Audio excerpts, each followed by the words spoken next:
Gratë në parlament, çfarë mendimi keni ju? Nga ajo që keni parë deri tani, 30% që grave në parlament janë një zë i fuqishëm pavarësisht siglës politike, të cilës i përkasin dhe përfaqësojnë?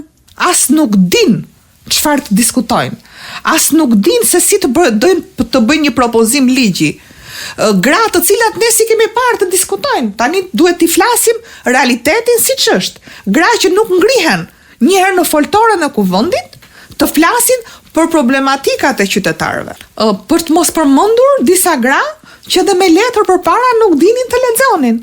Pra sepse janë gra të cilat nuk din të bëjnë asgjë përveç se të kopjojnë, të shkojnë në parlament se janë vajza e dikujt, bashortja e dikujt, motra e dikujt, apo se i pëlqen kryetari të partisë si një grua që nuk hap gojën, po do ngrej dorën sa herë e do kryetari i partisë.